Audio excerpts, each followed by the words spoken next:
It's the other way around, but I had a little technical problem. So you're going to watch me turn on the locals platform. Usually they're on first, watching it the other way. Hold on. This is me adding a title with voice texting. Coffee with Scott Adams, July 11th, 2022. Come join me to celebrate 7/11. Period.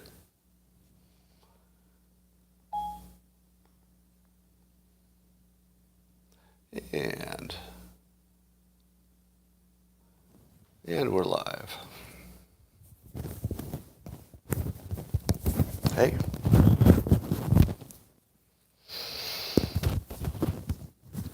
So this morning I woke up extra early to make sure I wouldn't be late. Didn't really work. Didn't work out at all, turns out. But how would you like to reset and make this turn out just right? There's a part that I have to go back to and redo. It goes like this. Bum, bum, bum, bum, bum, bum. Bum, bum, bum, bum. Da, da, da, da. There we go. Good morning, everybody, and welcome to Coffee with Scott Adams, the finest thing that's ever happened to you in your entire life. Highlight of civilization itself, and we're going to take it up a level. And all you need is a cup or mug or glass of Tiger, Chelsea, Stein, a canteen, jug, flask, vessel of any kind, filled with your favorite liquid. I like coffee. And join me now for the unparalleled pleasure. It's the dopamine of the day thing that makes everything better. Go.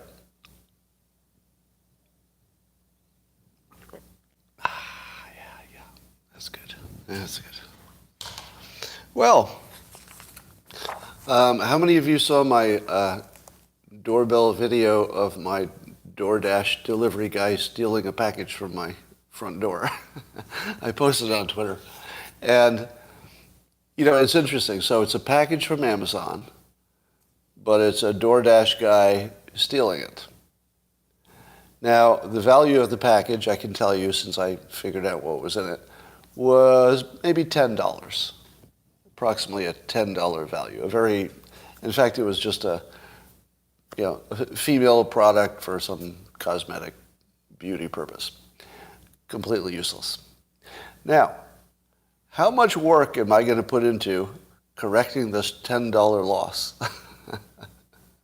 So I've already invested like a couple hours of looking through the video cameras, and I've got redundant video.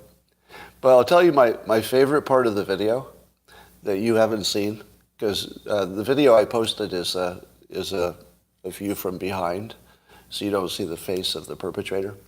But I have one from the other angle that's a complete video, so I can see the whole thing. So here's the funniest part. Do you think that somebody who walks up to a house like mine expects there to be a video security there? They should. There are probably 0 houses like mine, sort of in a certain neighborhood, that don't have video security. I mean, they all do. My neighborhood has so many cameras. We're all organized on a WhatsApp chat. So if there's even the least bit suspicious car or person in the neighborhood, all of our phones light up. And then everybody goes to their video cameras, and all of a sudden you've got video of like every angle of this guy, this person walking through the neighborhood. We've got so much video footage of anybody who comes within a mile of our community. But here's the funny part: he had to know, the guy who stole my package, he had to know I had a video camera there. And the funny part is he's looking for it, so you don't see that on the video I posted. But he backs up. He's got the package in his hand, and he realizes that he still has a chance to put it down if he sees a video camera, right? Then it's not quite a crime yet. So you see him holding the package, and he has that thought, and then he does this. And then he leaves because he doesn't see the cameras. Let's just say he missed more than one. I'm not going to have one video camera at my front door. I got cameras.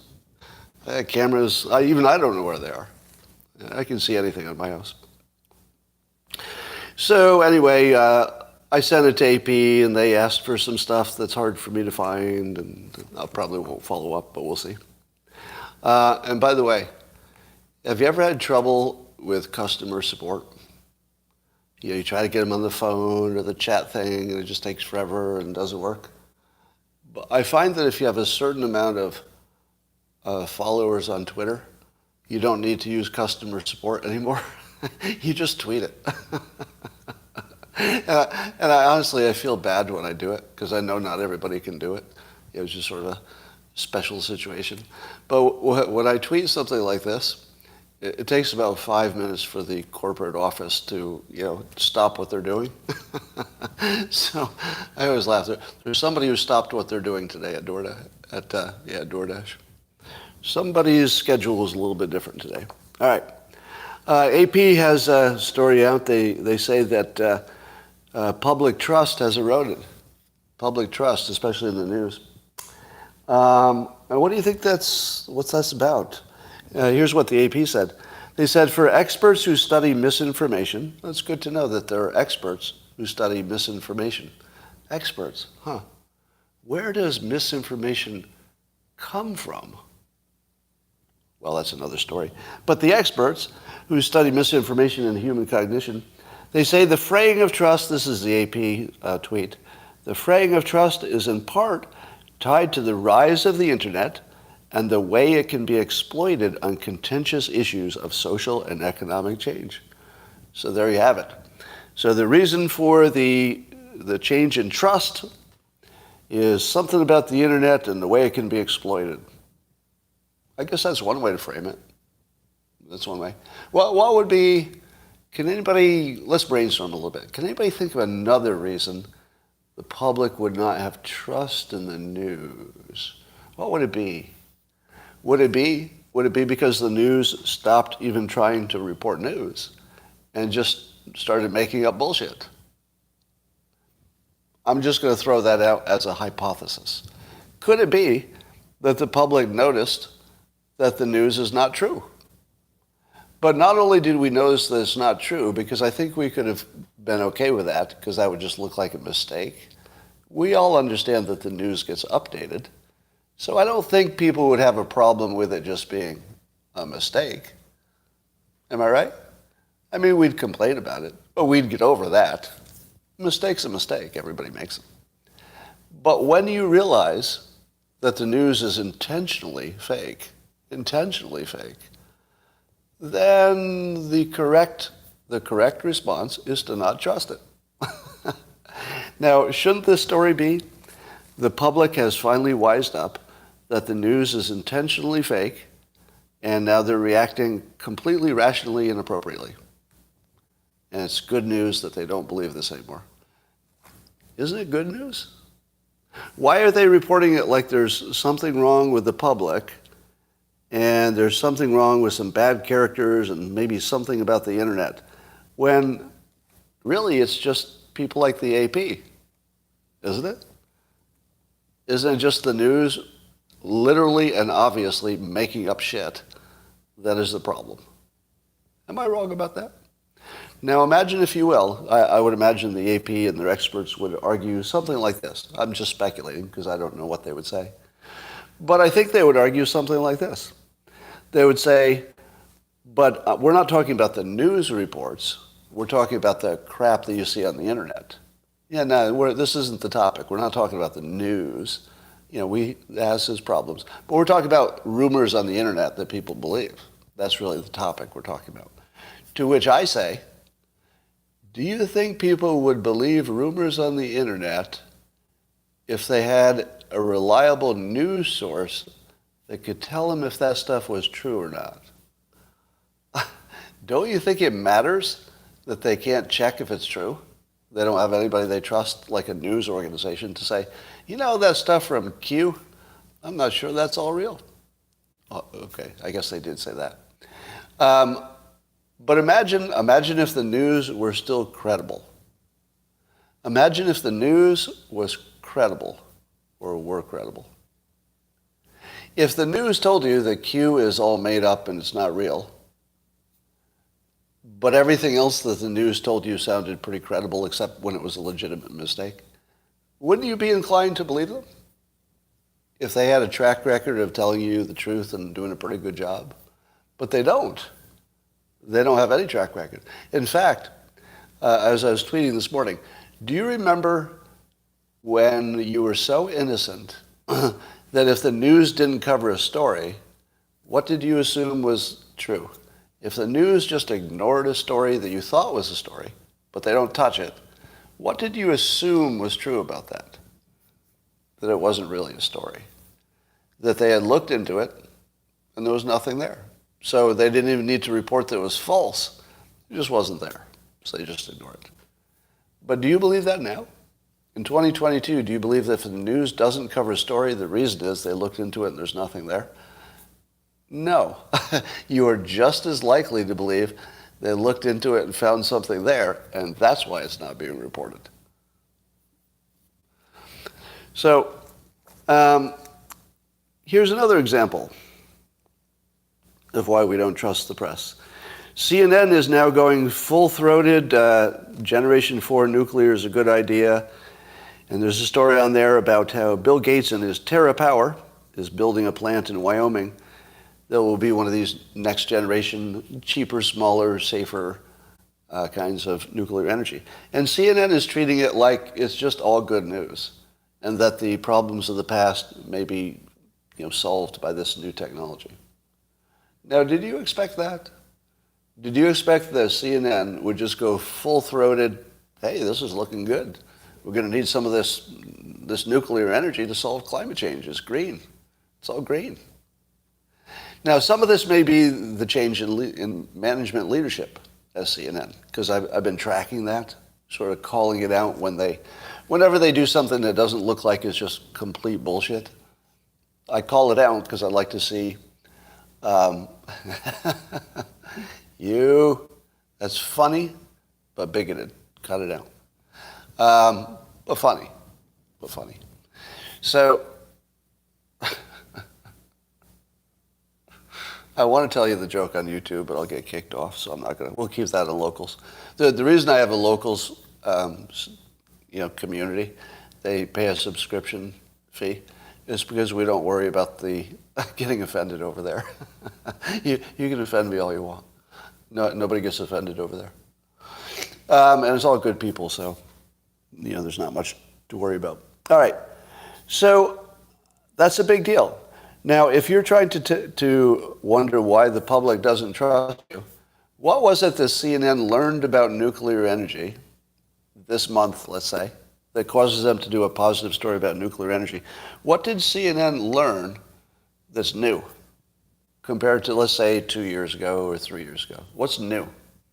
Well, they've got a story about this power plant, but I think it's been at least 5 years since this company existed.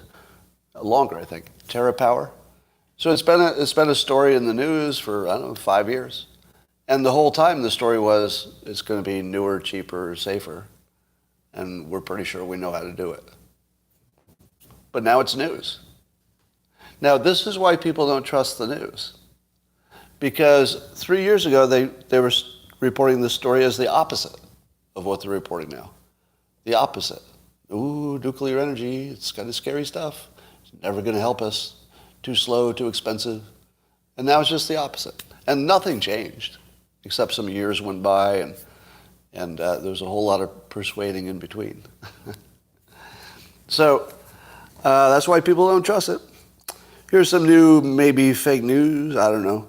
But Democrats and some PAC are accusing Republican Representative Lauren Boebert of having had an abortion, which her spokesperson denies, and also having been a sugar baby escort, which her people deny. So these are two things that Democrats are saying about her that have no basis in truth, according to her side, according to her spokesperson. Now, I was trying to ignore this story but I realized I couldn't. I tend to reflexively defend anything that has Bert in its name, whether it's Dilbert, Dogbert, Ratbert, Catbert, or in this case, Bobert. Bobert. So Lauren Bobert is now, I'm putting her under the umbrella of my protection. Just sort of a random thing. It's just because she has that last name of Bert. No other reason. Do I need another reason? But I believe her when she says that she was never on a sugar baby website. I'm not going to finish this. Damn it, I had a pretty good joke. But I don't know. I'm going to bail out on that. Because I just realized there's some implications to that joke that I hadn't thought through. I hadn't entirely thought it through. I'll tell you on locals. I'll tell you on locals after we turn off YouTube, okay? It's worth it. All right. I love watching CNN try to spin the fact that that not only is Biden's approval at its lowest level, we'll talk about that, but the January 6 hearings, in my opinion, are failing. Now, I think that's purely a point of view. You know, the Democrats are saying succeeding, and the Republicans are saying it looks like just a big clusterfuck there. It looks like a failure. So, of course, we're all looking at it through our own eyes. But Stephen Collinson, who is CNN's official attack dog for Trump, he does regular opinion columns in which he just mocks Trump with big sarcastic words and sometimes reasons. But here's how Stephen Collinson is trying to take a win from the January 6th stuff. Because I think at this point it's obvious Trump's not going to jail. Is everybody on the same page there? At this point, it's sort of obvious there's no crime that Trump will be accused of, right? Because we would sort of know by now if they had anything in that area, and it doesn't seem to be. So Stephen Collinson is trying to create a win out of this, and here's the first sentence of his piece. He goes, whether or not Donald Trump ends up facing criminal charges, the House committee probing the U.S. Capitol insurrection, so of course he has to use the word insurrection, has scored a critical win. What do you think he's going to say? So the January 6th committee has scored a critical win. What do you think it is? What would be the critical win that they have so far? Well, the way he puts it is the critical win over the ex-president, over Trump, is that it's thwarting his effort to cover up the true horror of that day of infamy. But why do we care about that? Does anybody really care about thwarting his effort to cover up a true horror on that day of infamy? No, I agree it would be better to know the accurate story. And so therefore it would be bad to cover up anything that the public has an interest in. But I'm not so sure that he isn't just saying it worked politically. Because I feel like what he wanted to say, Stephen Collinson, and this, I can't read his mind, so this would just be speculation. I feel like he wanted to say something different. I think he wanted to say that, you know, something horrible happened to Trump, and that from a political perspective, it's a disaster and will keep Trump from regaining the presidency. But you can't say that, because that would be admitting this is just a political process, right? So you can't admit it's just a political process. So the way he words it is that it's a critical win. It's not a political win, because if you called it a political win, the entire public would say, you mean you wasted all of our time and our money over something that's just politics? Because that's what happened. If there had been any kind of a criminal indictment, or even anything close to it, for Trump himself, then people would say, oh, I see why we did this. Now it makes sense. There was either a crime or a potential crime, and yeah, you got to look into that stuff. If it's president, of course. But nothing like that happened. So now they're going to try to turn it into a critical win. Do Do you know why they call it a critical win as opposed to a political win or a legal win? Do you know why they use the term? Critical win, not a political win, and not a legal win. It's because it's an undefined term.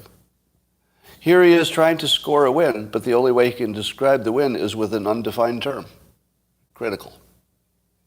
Now, he tries to define it by saying, there's thwarting his effort to cover up the true horror.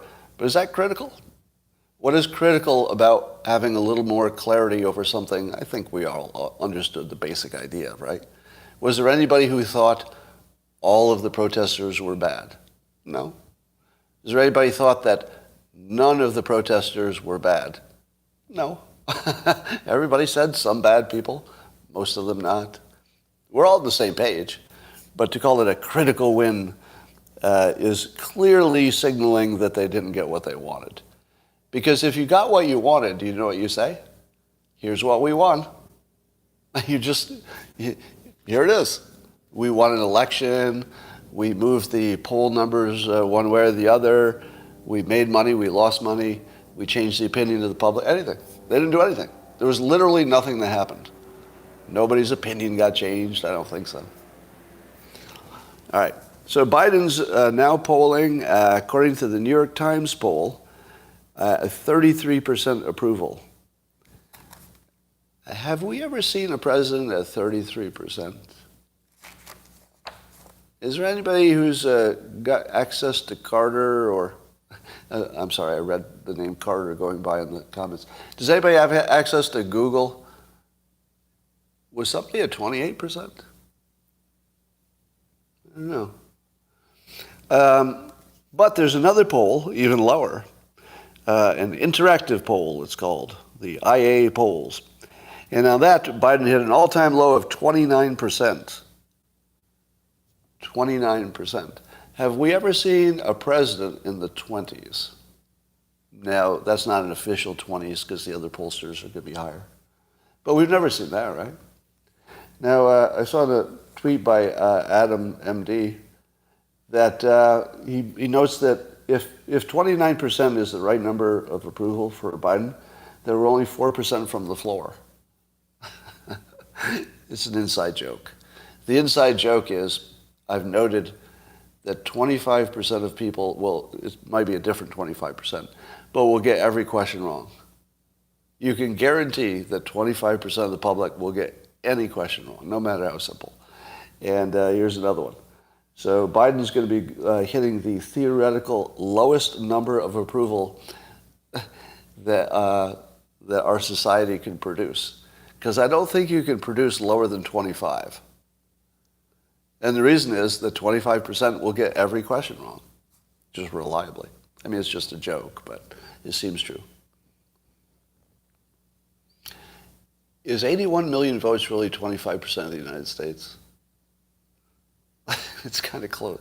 Hey, somebody do the math for me. Is 81 million, how many people are in the United States? How many people are in the United States? 380. Or 350, somebody says. So it's you got approximately 25% of the public. Now, not everybody votes, right? So...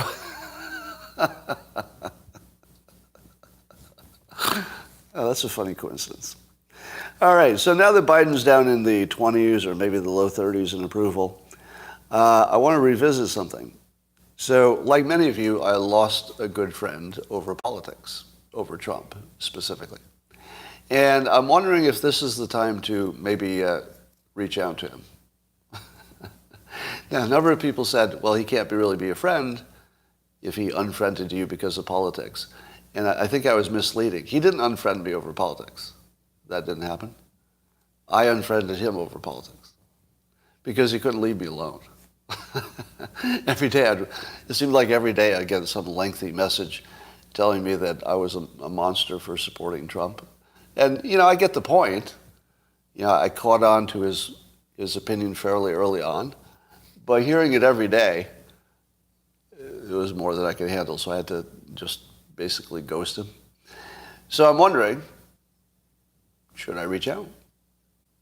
Because now that he's seen Biden as the alternative to Trump, I'm wondering if he would say, well, I'm sure glad we don't have Trump in there.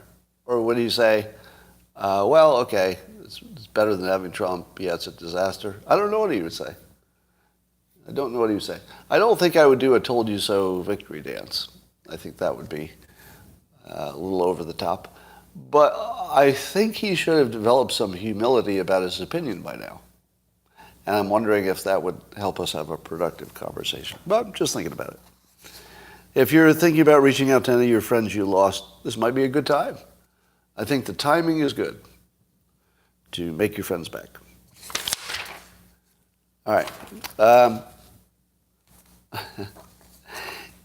Do any of you live in a fake news personal life that's as bad as the fake news politics? I'm just wondering. All right, have any of you had an experience where your actual life turned out to be a fake life? I'm saying yes. I wouldn't expect many of you to say that. Yes. Explain, yes. That your actual life turned out to be a fake life.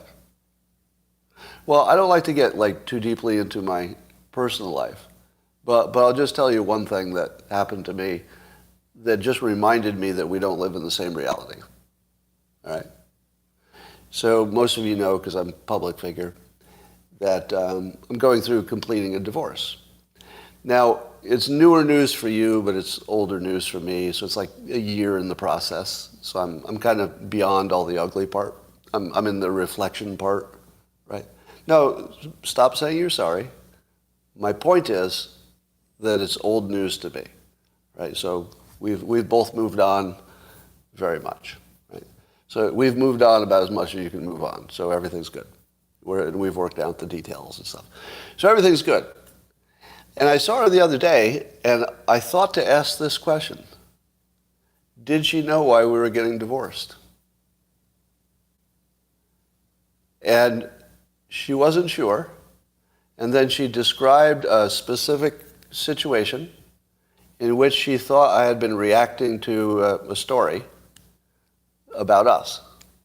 And she thought that maybe that story that had been on the internet had influenced me to want a divorce.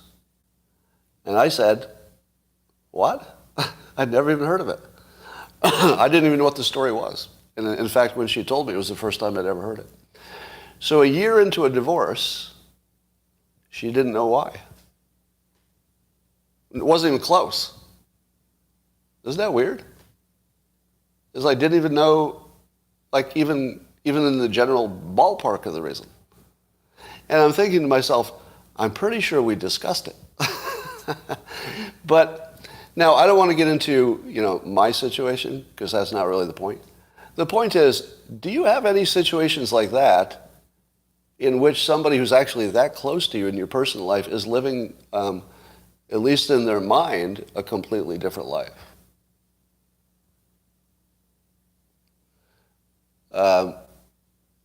Yeah, it's fairly common. And I think that once you see it, you can't unsee it, right? Once you start tuning yourself to the fact that we're living in different worlds, because you used to think that people were only temporarily living in different worlds, that if you informed them and you talked to them, you'd end up in the same world. Maybe you had different information. It's not that. It's not that. I think we've gone to a higher level of awareness when we realize that we're all just living in different worlds, and it's not because we're stupid. It's not because we're underinformed. We might be those things too, but that's not what's causing us to live in different worlds. It's just that we all make up our own world.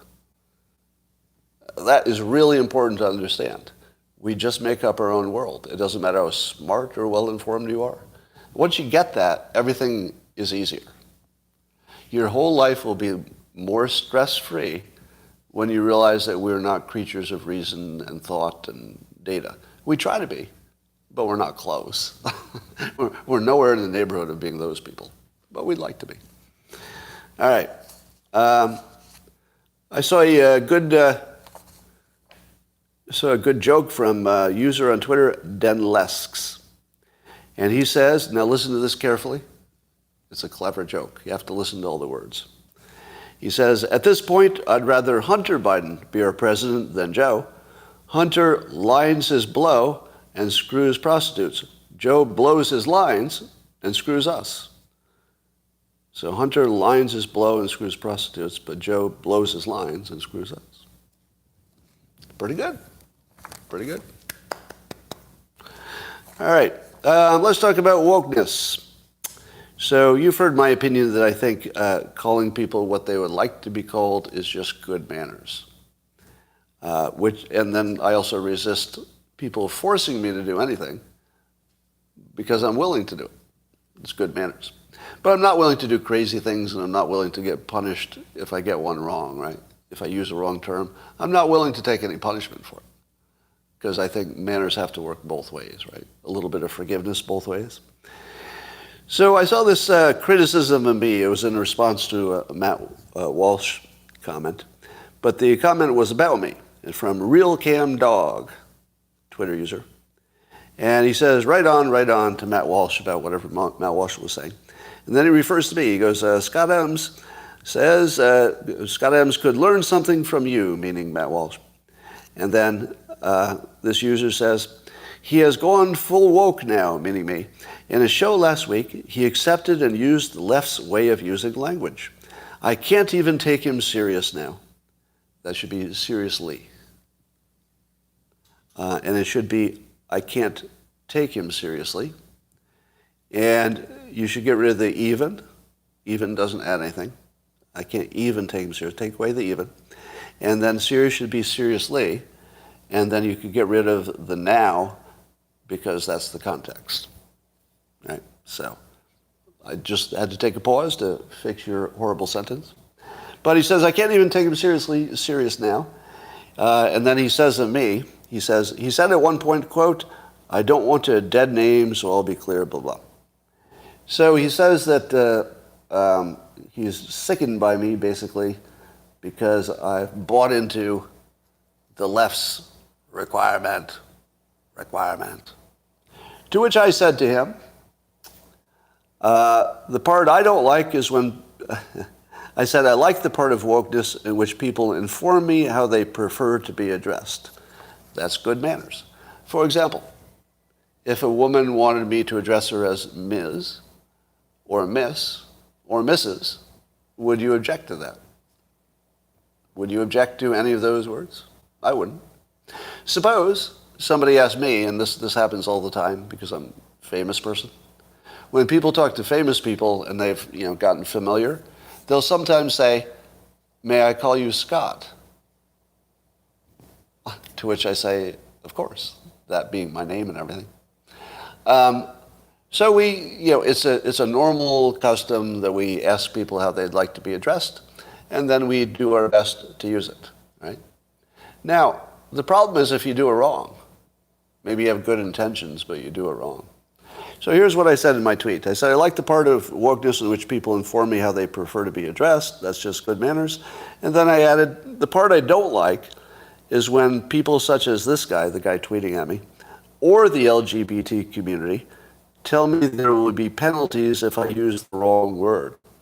Then I ended with, you can all go fuck yourself. So in my opinion, this guy who's criticizing me for being too woke is the LGBT community. He and the LGBT community are the same fucking people because both of them are telling me what to say. And I am happy to use polite terms that people feel comfortable with, always. And I'm completely on board with that. You tell me what you would like to be called, and I will call you that as best I can. But to the LGBT community, and I've said this many times, if I get it wrong and you give me a hard time, fuck you. Fuck you hard. Go fuck yourself with a blunt instrument. Just get out of my face.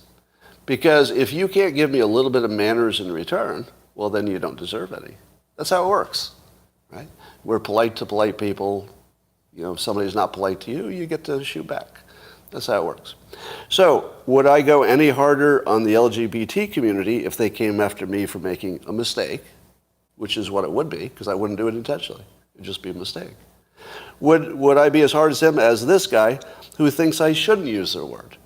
These are two fucking groups telling me how to talk. There's no difference. One of them is telling me that he's going to punish me in public by calling me out and never watching me because I don't use the right fucking words that he wants me to use. Well, asshole, let me be clear. You are your enemy. You are your enemy. If you're telling me how to talk, you're your fucking enemy. Because they're the ones who you don't like, because they're telling you how to talk. No, don't tell me how to fucking talk. Not the LGBT community, not this fucking asshole who's apparently not on board with everything the LGBT community wants. Do not fucking tell me how I should talk. Unless you expect this response. You know, it's free speech, so you can say anything you want. But you know you're going to get a response. All right, we'll get rid of you. All right.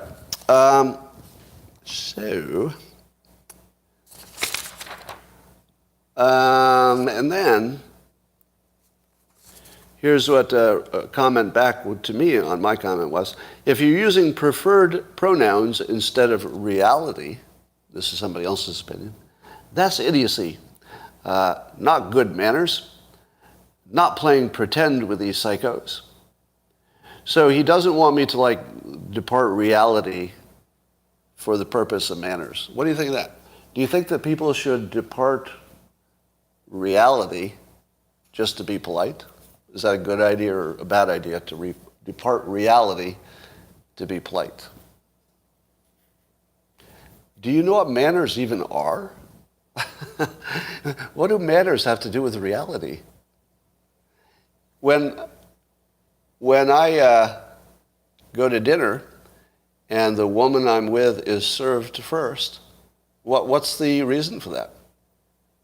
What would be the functional purpose of the woman gets served first at dinner? I don't know.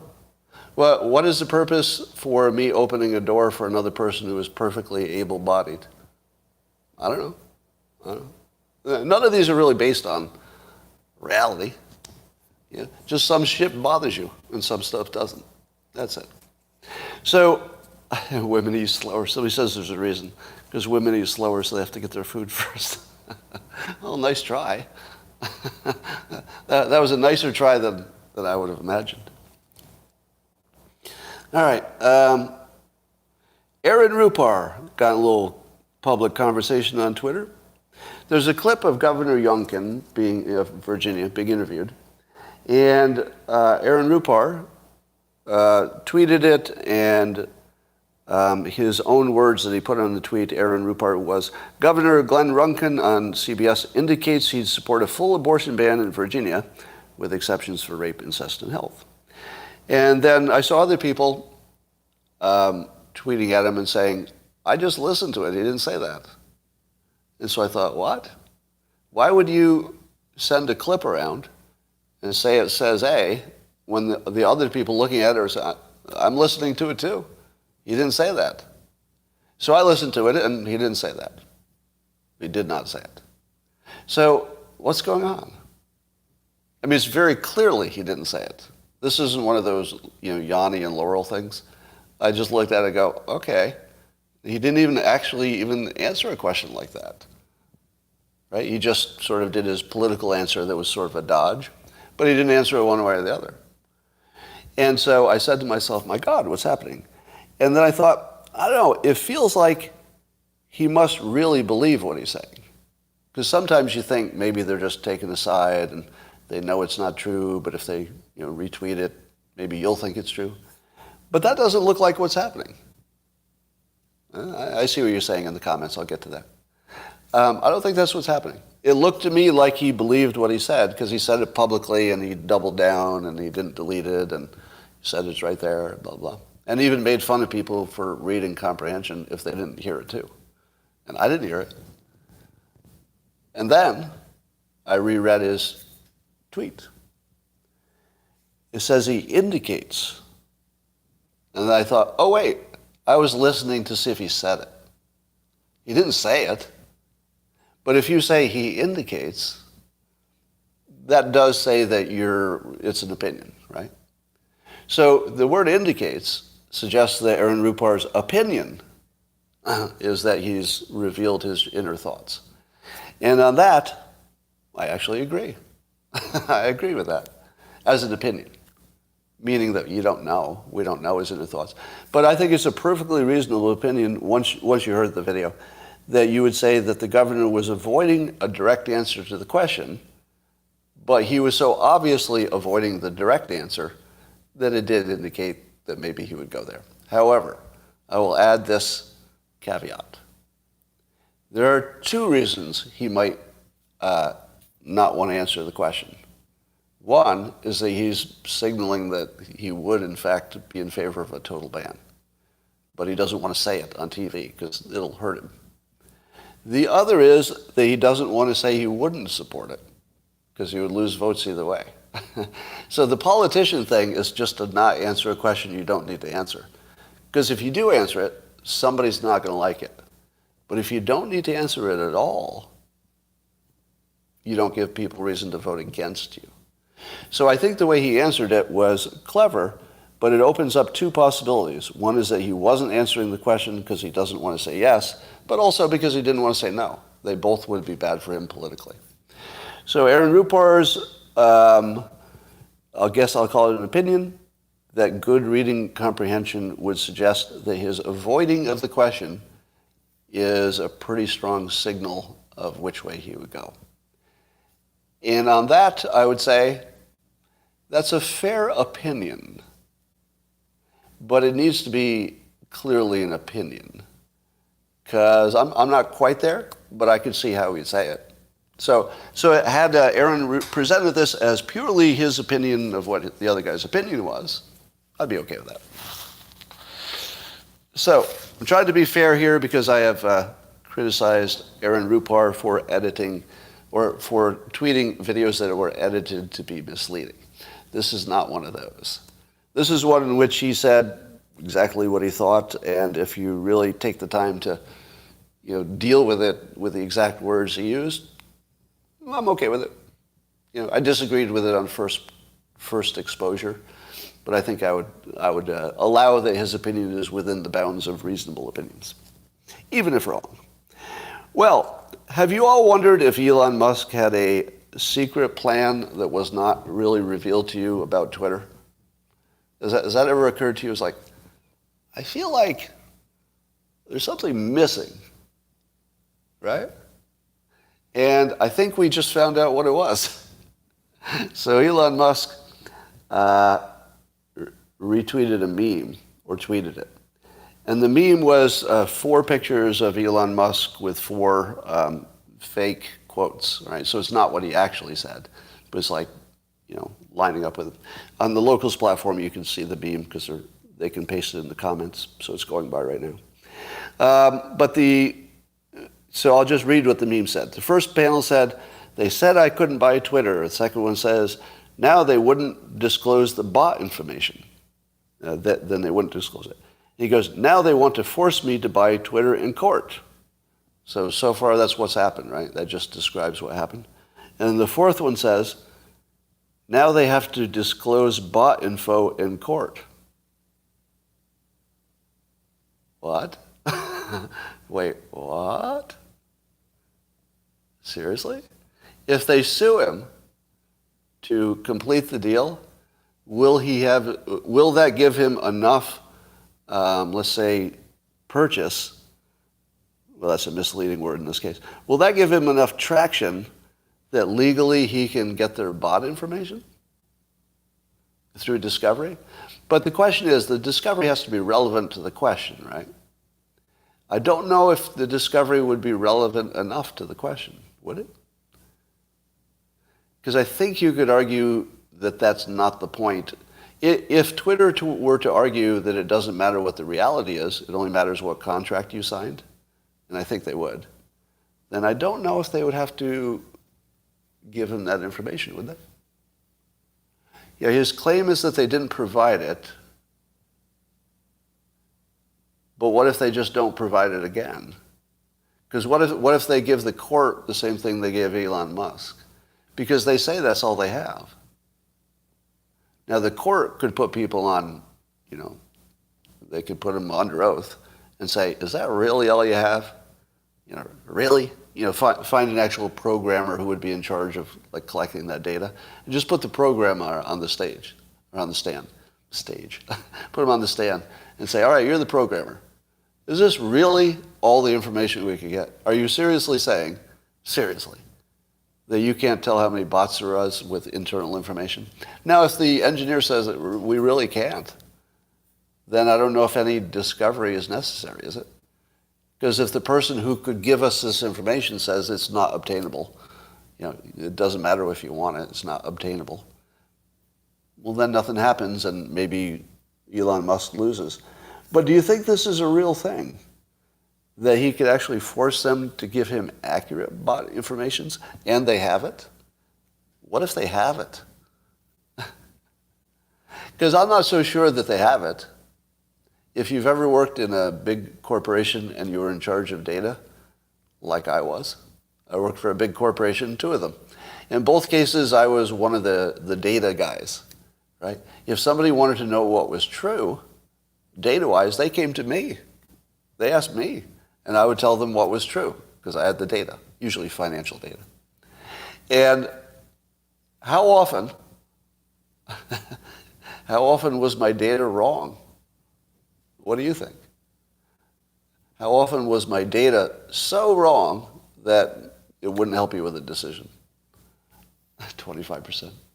Yeah, all the time. The data is always wrong. In one way or another. There's always some context missing, timing differences, that sort of thing.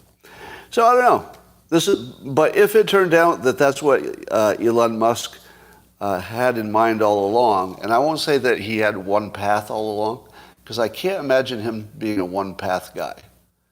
Again, this is mind reading, right?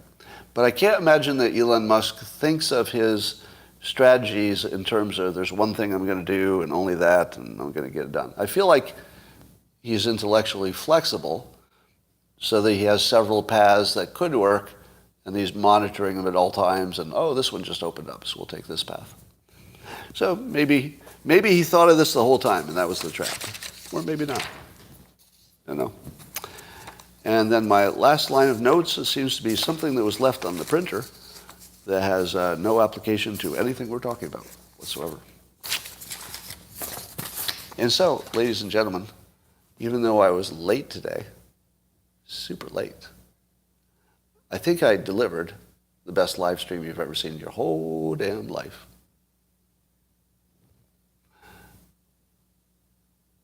What's the matter? Oh, okay. All right, so I'm seeing lots of memes go by. The sip was a bit rushed, you're right.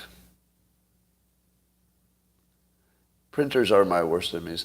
The Dutch farmers, I don't know. Is there much to that story? They're protesting. They're not happy. Oh, tell us the joke. What was the joke I wasn't going to tell you? Oh, I know. It was the offensive joke over here. All right. That's all for now. Oh, about Bobert. All right. Well, I'm going to tell the locals people what I was going to say. And that's all. Who is Pedo Pete? I don't know.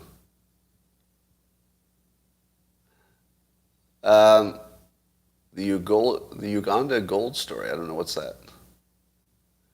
So there are farmers revolting in more places. Dutch farmers are trying to avoid a Sri Lanka situation. Is that what they're doing? All right. Uganda found as much gold underground as there is in the entire world. Oh, that's a good story. I'm going to go catch up on that. I didn't see that in the headlines today. Not true.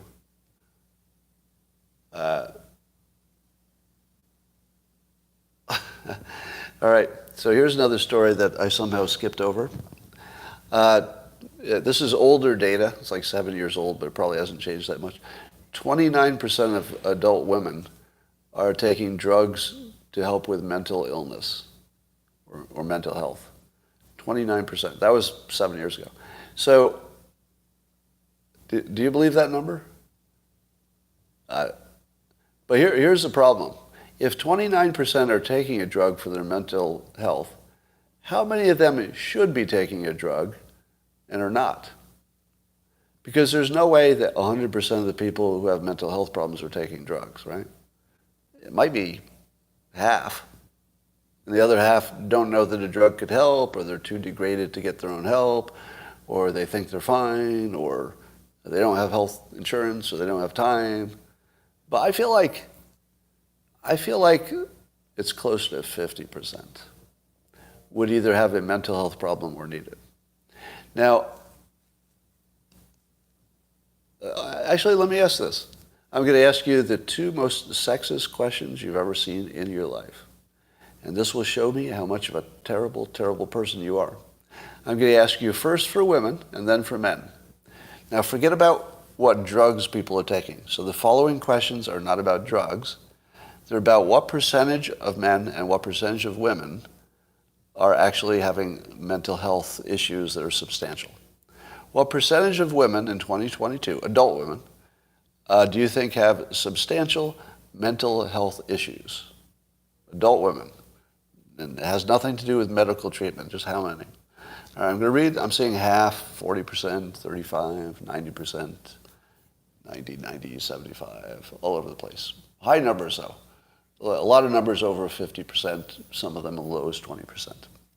Over on YouTube, numbers are really high, 2/3, something like that. All right, now you sexists, stop your answers for a moment, because I want to get the same for men. All right, adult men, what percentage do you think have a mental health issue? Everything from 0 to 100%, I'm saying. But I'm seeing lower numbers across the board, which is compatible with the study I just told you. The men at least are reporting less. I don't know if they have less, but they report less. All right, I feel it's closer to 80% both male and women. 80%. My definition of substantial mental illness is something that really is affecting your life every day. Not something that's just a fleeting thought, but something that just really affects your life every day. I think 80% of both. And the reason is that society has changed to the point where it's not meeting our basic needs. And when society doesn't meet your basic needs, you have a mental situation that is not healthy. So I think that 80% of us are in a mental health crisis of one way or another. So now that you've made assumptions about other people, we're going to talk about you. Now this might have more to do with my audience. Now here's what I expect. My audience is more male than female by quite a bit, and more conservative than Democrat by quite a bit. I would guess that if I asked the men if you have mental health issues, that most of you would say no. So I'm going to ask that. Right? So because most of you are men, and most of you lean right, how many of you, for yourself, you're only going to talk about yourself, do you have mental health issues? Some yeses, no's, a lot of yeses. Yep, no's, yes, no's. A lot more yeses than I expected. But I'm not sure we can know what percentage that is, because people would be more likely to say yes if it is yes.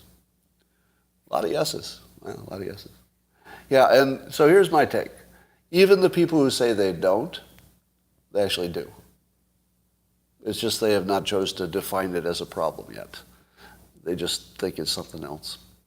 And yeah, so the question is, what percentage of men who are watching right now believe that they themselves have a mental health issue that's substantial? Now, of course, I generalize everything for myself, as the rest of us do.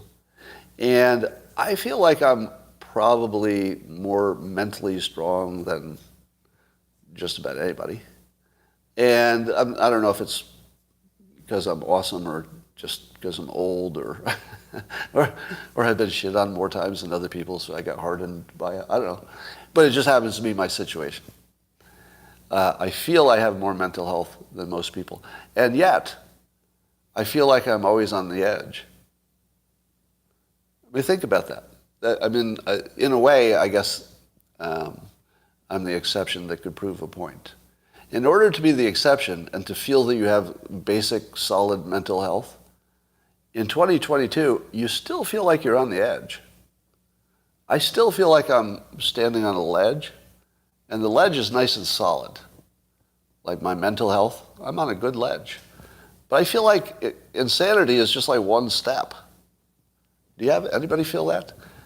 That even if you feel like you're in good shape right now, you're sort of just one step away from falling off the ledge into total mental torment and complete dissolving of yourself.